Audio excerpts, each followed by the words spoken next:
So welcome to another edition of the Federal Mobility Policy Briefing. This is the international version, and Darryl and I get to switch seats here, and I am going to interview Darryl because Darryl is at the COP in Glasgow, Scotland. So Darryl, today, Darryl Young from the Summit Foundation, and I'm Martha Ruskowski. I coordinate the Mobility and Access Funder Collaborative, and just want to thank everybody for joining us. We thought we'd do this special edition and check in with our man in Glasgow. Today was Transport Day at the COP, and you attended. What's the news? Well, the news, which was generated by the delegates, was singularly focused on Transport Day on electric vehicles and very little else.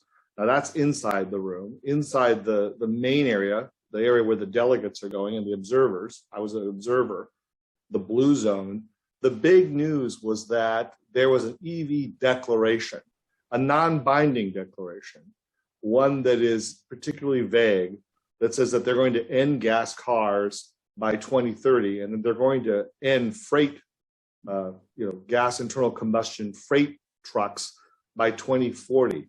Now, the most interesting news, which was not in the news release, is that the US, Germany, and China, the three largest auto manufacturing markets in the world, did not sign on to that document. The US was absent, but the US was present because people who did sign the agreement were states and cities. Again, states and cities leading. So in the instance of states, we had California, we had New York, and we had Washington states agreeing to the statement. There were cities within those states that also agreed to the declaration. There are also outlier cities in red states and states that are not particularly good on climate, like Dallas, Charleston, and Atlanta, that agreed to the declaration that they would phase out internal combustion engines. But again, I'll say the most interesting thing is that this is nothing that is legally binding. There is no consequence other than horrible, disastrous climate change. There is no change. There's no penalty for not changing. And then the way they've measured GHG is they're measuring it at the tailpipe. So if the energy you're getting is generated, the electricity you're getting is generated by coal, it's still considered zero emissions vehicles. And that's a real problem, particularly in the global south and in other countries like India, China, and others that are principally relying upon natural gas and coal to generate their electricity. So it's continued emphasis on electric vehicles. The hydrogen industry was there, suggesting we needed more hydrogen vehicles. Their lobbyists, their pavilions were there. It's like a trade show, like an auto show, lots of different vehicles demonstrating cool electric vehicles. What was missing from inside was any conversation about VMT, about vehicle miles traveled. How do we reduce the number of cars that are running on our roads for safety reasons and for climate reasons? And that was very, very disappointing. Now, what was good? Why? Yeah. Wait, let me dive into that. Why do you think they're so unwilling to talk about VMT within the halls of power? Because it's behavior change, because it's impossible, because it's anti-business? What's your hypothesis on that? I think it's partly marketing. I think that the electric vehicle industry has done a very good job of marketing their message of climate. I also think it's a function of the people who are doing the calculating. A lot of the people are grid people. So they see this not as a function of what do humans have to deal with. They see this as a pure equation of how do we reduce GHG. But the new data shows, the preponderance of research is showing, you cannot get there singularly by electric vehicles alone. So now people are scrambling to try to say, well, how do we deal with this? We need to just get more electric vehicles. Electric vehicles are an important equation. They're not part of the solution. And the people who have been negotiating have been talking about electric vehicles, and they're sexy, to be sure.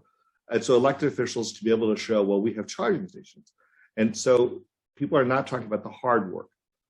Now, the hard work is also part about installing these charging stations and to get people to shift the market. It can take 20 to 30 years to get rid of all the internal combustion engines, when today we could put more money into bus lanes and bike lanes. It's not as sexy. And so, wouldn't it be great if Dallas and Atlanta and Charleston, in addition to signing a pledge to get rid of internal combustion engines on the streets, also pledge to improve transit, biking, walking, and really look at the land use and the housing so that people did not have to drive less or drive as much. They could drive less. right. This is where I think activists come in. And I have to say that outside the big rooms, in the green zone, activists were in full force. Today, bicyclists were out. They were remarking about the lack of bicycle opportunities. There was no bike parking. Transit individuals, as I said earlier, were protesting for free transit or reduced costs for transit. So the civil society was present, but they were so walled off from the average delegate that it remains a problem. And this is a tale of two COPs, particularly this COP, in which you've got people on the inside who are shielded through walls, barriers. It takes you a good 20 minutes to get finally into the hall and the pavilions. And that's not right. It's a problem. Yeah. So, okay, what's the good news? Well, I think the good news is that a larger number, not all, but a larger number of funders are recognizing that it is not one silver bullet. You know, for too long, EVs are a sexy thing for electeds to say. And I found a good number of my colleagues in philanthropy recognizing that we need to start talking about the multi-solving benefits for people, land use. For the first time, I heard a number of people saying it's not one single mode of transportation, that in fact, it is a system of avoiding the need to use your car, to improving the cars we have with electrification, but it's an entire system. Now, Europe has been doing that for some time, and I was heartened to find civil society and some researchers who are advancing that, were speaking to that. I did attend a discussion around that in one of the pavilions. It was a small, sparsely attended attention, but the fact that they've established a tollhold is the good news in a time when we need to be moving every single year towards a better outcome. Yeah, so Greta Thunberg tweeted that this is a global North greenwashing festival. There's a lot of criticism about this. Low participation from the global South due to COVID and other reasons, lack of accommodation for people with disabilities, a focus on technology and science solving all the problems rather than fundamental behavior change. What's your take? I think that's right. There were spirited People's Climate Summit events outside the green zone, and you had to really look for it. It was not the main stage. Now, it's very similar to the Democratic Party conventions in which there's a people convention. What I found interesting in attending, I briefly attended the People's Convention, is it's a wide range of people, from indigenous tribes from all over the world, from civil society individuals, from researchers, from activists. That is a more spirited and interesting event with the wide range of ways people are protesting and the messaging that's going on. The Glasgow event, I think the Glaswegians are fabulous people.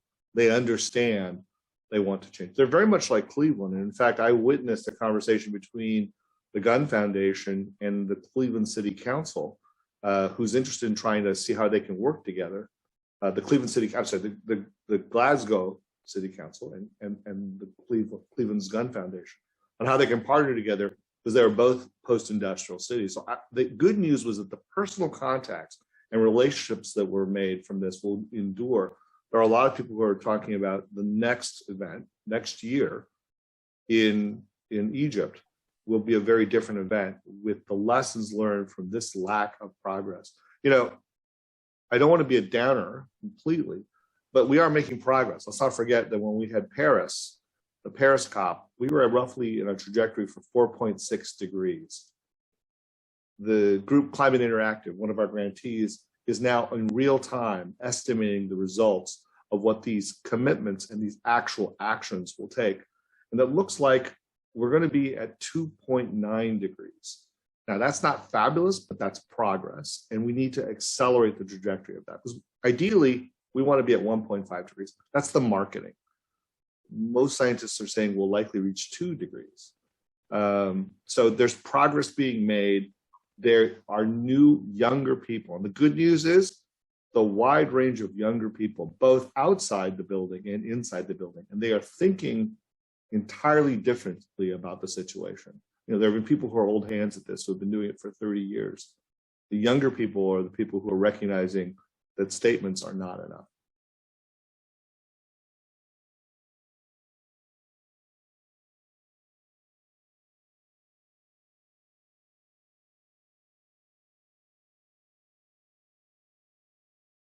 Yes, I think what we have now is an entire generation of people who have studied the issue. So it's not about recycling.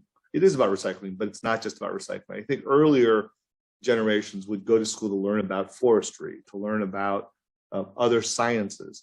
And now the actual science of climate change, of air quality, of health effects, the variety of fields that deal with climate are much broader now. So you're getting a movement of activists and a movement of people who are knowledgeable and researchers. I was struck by the broad range of researchers who are providing the knowledge that's out there that are inspiring a very well-educated set of activists who both are able to explain complex issues, but also sometimes it's not about the research, it's about the reaction and the action that the public is taking. So I have hope about that. You often hear the youth are our hope. The youth are here and they have to live with the results of what we've created. So I think they are much more in than later generations.